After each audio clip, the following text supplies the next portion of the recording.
I felt like getting up to go to work every morning was like hell.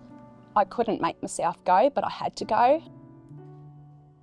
In 2020, I'd been working at the Port of Brisbane. They advertised for forklift drivers.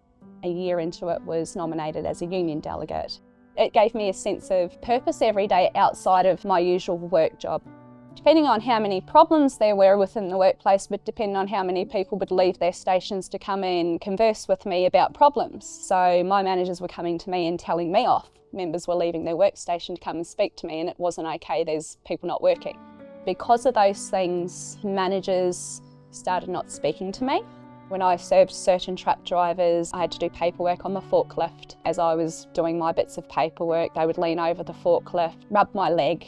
Went to my first year's Christmas party. At one stage, me and another supervisor were having a chat. We were only probably half a metre away from each other, and he had leaned forward, had started rubbing my leg. I again just moved my stance. The third time, I realised moving my leg wasn't working, so I just stood up and walked away. When I got back to work, his attitude towards me had changed. He told me to unpack containers and would come out and check, and he would yell at me because containers weren't done fast enough and would swear at me. I'd called my reps at the union and someone had come down to represent me. As we were going through the mistake I had made and the warning they wanted to give me, I voiced up and said, listen, I'm scared. This is what has been happening. My anxiety is through the roof. I don't feel good and I don't want to come to work every day. I can't sleep, and I explained everything. My manager said, we're not here for that. We're here because you've made a mistake. The union rep pointed out there's reason she's making these mistakes. These are the things that are causing it. They agreed to change the area I was working in.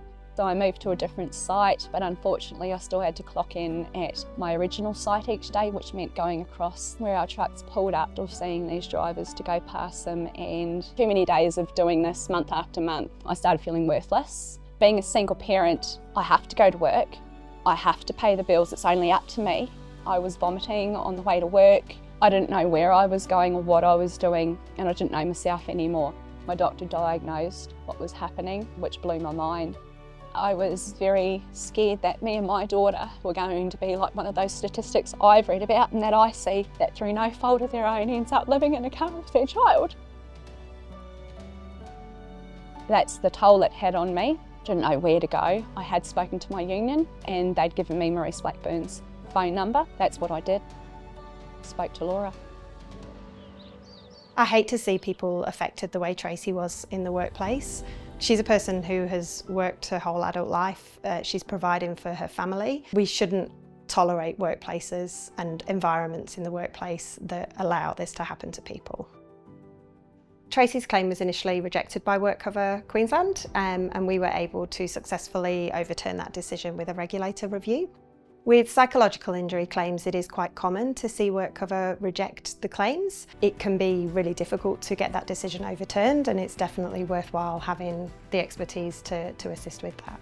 It's changed me a lot. I won't be the full person I was anymore. My confidence is gone and my trust is gone in the world. It's made me not trust people I should, and we all should trust. I think twice because I have anxiety and PTSD about it. Laura saved my life. People should be able to go to work and come home without suffering injury, whether that be a physical injury or a psychological injury.